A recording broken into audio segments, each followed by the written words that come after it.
What's going on, everybody? So today I finally get a chance to try out my new at-home DIY alignment kit that I have. So these are toe plates. I also have camber and caster gauges as well.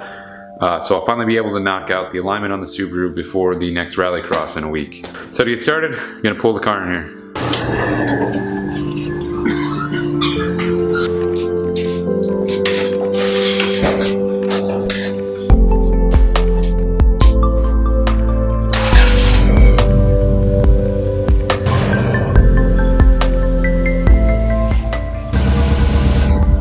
Okay, so this is everything that you get in the kit that I ordered, which is from Longacre Racing Products. There's a bunch of different companies that make them.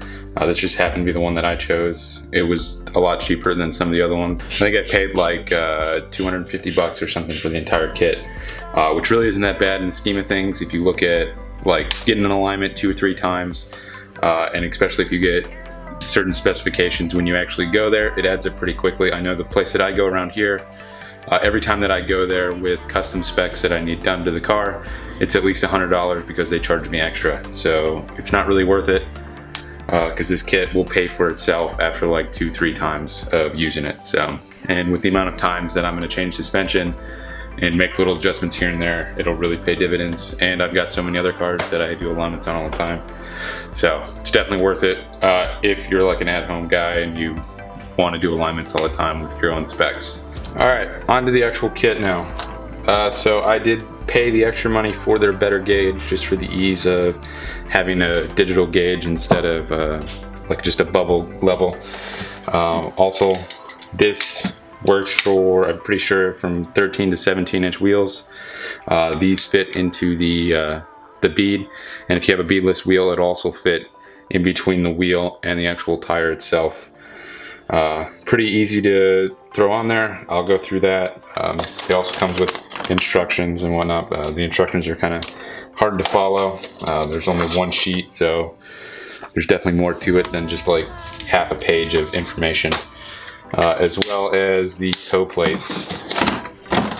So these are pretty simple.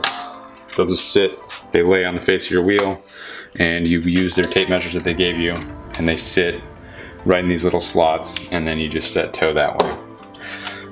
It really isn't that hard to do an at-home alignment. I've done it before with duct tape and string and 2 tape measures.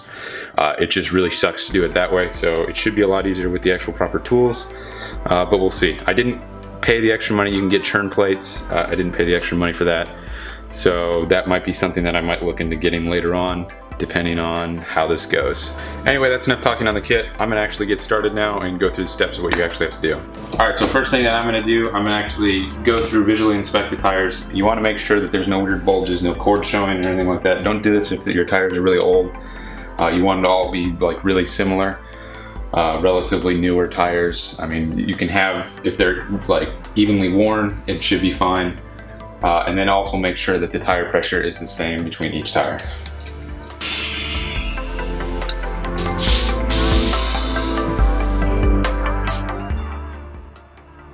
So next thing, after you get your tire pressure set right, make sure your tires are good. Get the wheels pointed straight as much as they can. So if you change your suspension, your toe is probably off, and you're gonna set toe after you do the camber and caster. All right, so you got the wheels straight. Next thing you're gonna do is mount this up, and then you're just gonna throw the 2 peg legs out all the way, tighten them up. So one thing about the gauge, it's really important that you're on a very level surface when you're doing this. If you don't have a very level surface, it's okay because you can zero this gauge to whatever the axle line is at. Just hit the 0 button. And now it's zeroed for where it's actually at. So now that it's 0 for where it's at, when you actually install it on the mount, it'll be reading the actual true degrees of camber that it has. So now that I got it on here and I leveled the bubble on the top, you can actually see the true degrees of where this wheel is sitting since I zeroed it with the floor. It means that I have 1.5 degrees of negative camber currently set. All right, so next thing that I'm gonna do, since I got this thing true, I know what my camber is. I'm going to go in there and actually loosen up my 2 strut mounts that go into the knuckle. So the top one on the Subaru has this camber eccentric. So as you rotate that bolt, it's going to either push the top of the wheel out or pull it in and change the actual degrees of the camber. I also have camber plates on these, but I don't really want to touch those until I see what I can get with the strut mounts.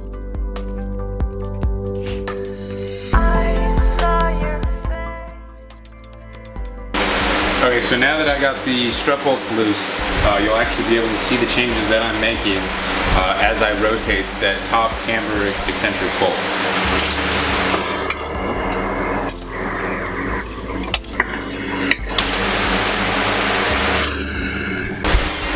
So next thing I'm going to do is check the caster. And to do that, it's going to be a little bit more involved because I do not have turn plates, and that's where those really come in handy. But I've got a square and I've got some masking tape, and I'm going to make do with it.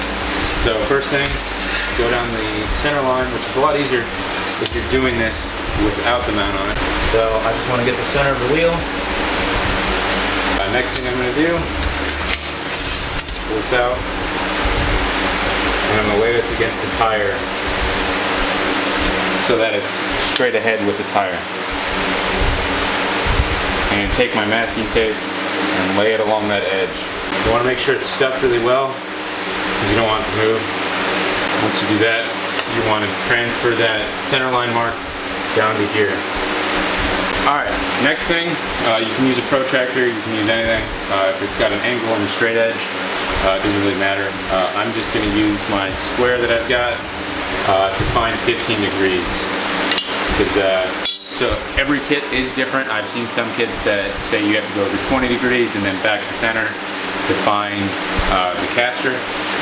But this kit does say 15, so that's what I'm going to do. So after I got my two 15-degree marks, I'm going to take the masking tape from that center line and line it up.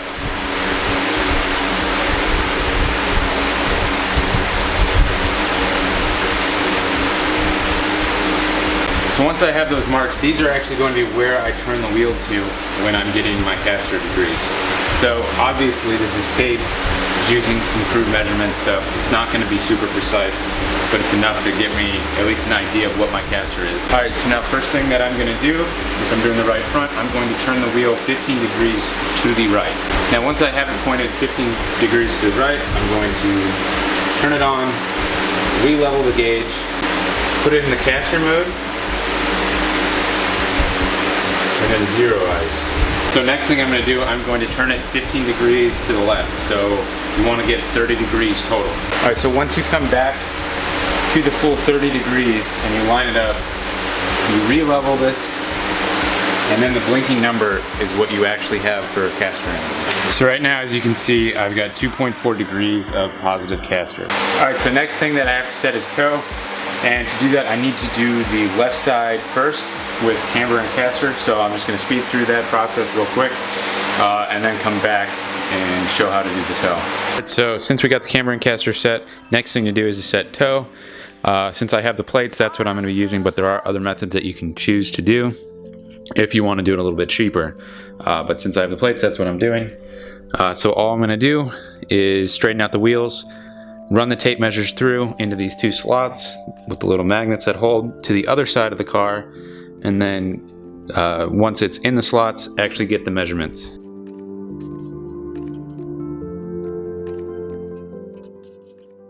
So once you get your tape measures lined up, once again make sure that this is flat against the wheel.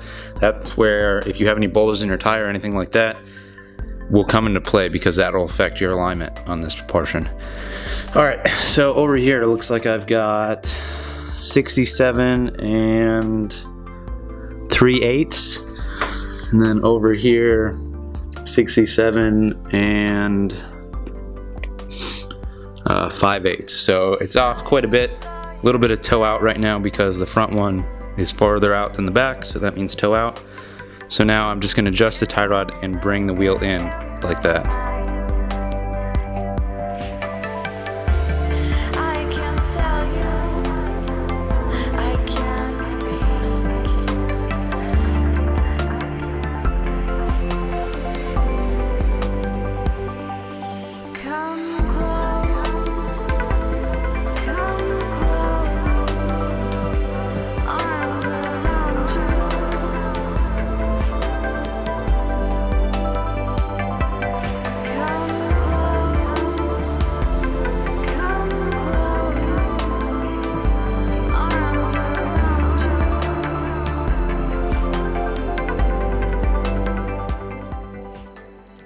Alright, since it was pretty close, it wasn't that hard to adjust. So if you see here, I am right on 68.5 of an inch. And right over here, I'm just a tiny bit, probably like a 32nd of an inch past 67.5. So it's just a little bit of toe out. I don't want to go crazy with it and set it pretty close to 0. So this will be good enough for now. Just got to tighten up that tie rod, and the front's pretty much completely aligned. My battery died, but you really didn't miss anything. All I did was set the rear camber, and right now I'm about to set the rear toe. So to do that, I will show how to do it on a Subaru. It's different for each car. Camber is the same as like the front. Most cars you can't even adjust the toe, but on a Subaru you can. So to do that, I'm going to show it. Alright, already got it all set up. It's set up the same exact way as the front, except on the rear. So as you can see here, my toe is, I have some toe in. It looks like 5/16 of an inch toe in. And to adjust that on a Subaru, you come under here. First, you have to crack these loose. So these are the adjustments, and this has, if you can see it, it has like the camber eccentric head on it.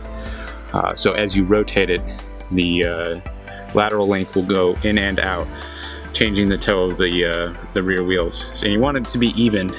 So like if you turn this one in over here to get it to line up, you also want to move the left side in that much. That way you're not squaring it, but it's still sideways as you're going down the road. Because I could square it with these two wheels, but it's not going to be square with the front two wheels. So now I just have to get it to toe out a little bit more. And I'm just going to set this at 0. Come close, arms around you.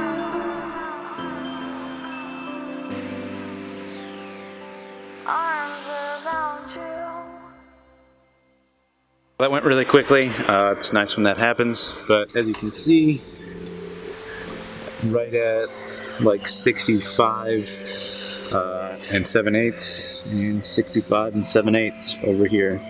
So went pretty well. Just remember, make sure this is flush against the wheel, and check it every time you make an adjustment to the trailing arms. Same with the front. So every time you move a tie rod, do the same thing. So now I just need to tighten up those bolts that I just loosened, and the rear end's done and the front end's done, and the alignment is pretty much good. Alright, so that's all I've got for this one. Final specs for the actual alignment. 2.2 negative degrees camber for both front right and front left, with 1/16 of a toe out, and then in the rear 1.2 back left, and then 1.4 back right. So it's as much camber as I can get from both of them, and 0 toe in the rear. So how good these specs are and how accurate it is, I have no idea. Hopefully this thing is pretty close. And I mean, there's a lot of operator error in it probably too. So I plan to actually take and get a free alignment check from some local shop in the near future, and hopefully I'll get good results saying that my actual alignment specs are close to what I actually wanted to set. But this product definitely works well. Can't wait to actually see how well it does and how accurate it is. So if you like what you saw, like it, dislike it, comment, subscribe, whatever. Just let me know what you want to see in the future, and I'll keep trying to put out videos. Thanks.